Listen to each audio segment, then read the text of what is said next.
मैं आपके साथ ज्योतिका। आज की मुख्य खबरों की ओर रुख करने से पहले चलिए नजर डालते हैं आज की हेडलाइंस पर। भारत के साथ रिश्ते पर खुलकर बोले बाइडेन, राहुल का मोदी पर तंज।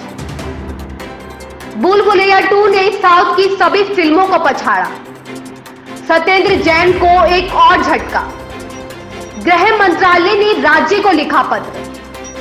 प्रधानमंत्री ने पावरगढ़ में कालिका मंदिर का किया उद्घाटन। गुजरात चुनाव के लिए सपा ने कसी कमर। लखनऊ में भीषण सड़क हादसे में 6 की मौत।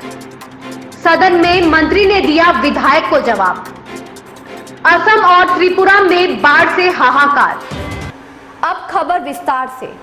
अमेरिकी राष्ट्रपति जो बाइडेन भारत के साथ रिश्तों को लेकर खुलकर बोले। जो बाइडेन ने कहा कि उनके भारत के साथ बहुत ही अच्छे संबंध हैं और इसलिए उन्होंने 2 बार भारत की यात्रा भी की है। उन्होंने कहा कि अगर दोबारा मौका मिलता है तो वे फिर से भारत जाना चाहेंगे।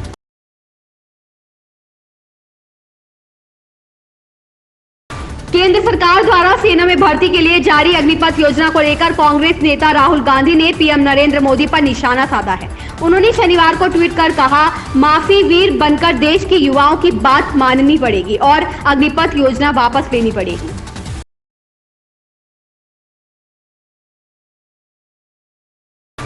पिछले कुछ समय तक हिंदी बॉक्स ऑफिस पर साउथ की फिल्में धमाल मचा रही थी। हालांकि अब बॉलीवुड की बुलबुलैया 2 ने दक्षिण भारत की सभी फिल्मों को पछाड़ दिया है।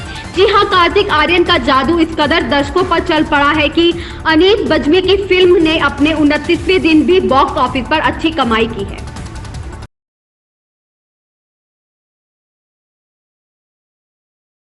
मनी लॉन्ड्रिंग मामले में सीबीआई की विशेष अदालत ने दिल्ली के स्वास्थ्य व गृह मंत्री सत्येंद्र जैन की जमानत याचिका खारिज कर दी है।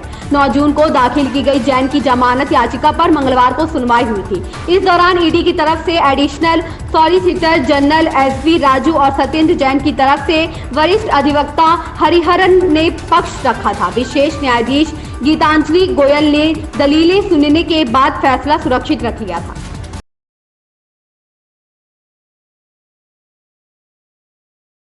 अनुसूचित जाति व जनजाति के खिलाफ बढ़ रहे अपराधों को लेकर गृह मंत्रालय ने चिंता व्यक्त की है। गृह मंत्रालय के महिला सुरक्षा विभाग की ओर से सभी राज्यों व केंद्र शासित प्रदेशों को पत्र लिखा गया है। इस पत्र में पिछले महीने हुई 26वीं समीक्षा बैठक के सुझावों का हवाला देते हुए गृह मंत्रालय ने राज्यों के प्रमुख सचिवों को सलाह दी है कि नागरिक अधिकार संरक्षण अधिनियम 1955 व अनुसूचित जाति और अनुसूचित जनजाति अधिनियम 1989 का प्रभावी क्रियान्वयन किया जाए।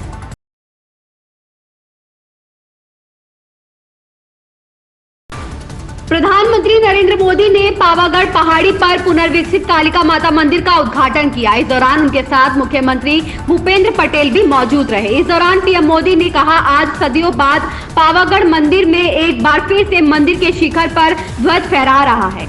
यह शिखर ध्वज केवल हमारी आस्था और अध्यात्म का ही प्रतीक नहीं है। यह शिखर ध्वज इस बात का भी प्रतीक है कि सदियां बदलती हैं, युग बदलते हैं, लेकिन आस्था का शिखर शाश्वत रहता है।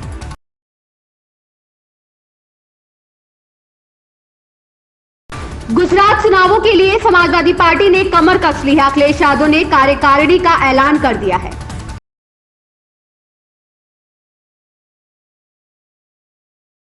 बंथरा के बनी मोहन मार्ग पर शुक्रवार देर रात करीब 2:30 पर पिकअप और टैंकर आपस में टकरा गए।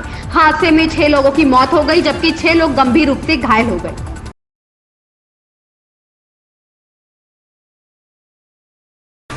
विधायक जी, आप नानकमता पहुंचिए, आपसे पहले खाद वहां पहुंच जाएगी। प्रदेश में डीएपी व यूरिया उर्वरक की भारी कमी के सवाल पर सहकारिता मंत्री डॉक्टर धन सिंह रावत ने कुछ इस अंदाज में जवाब दिया।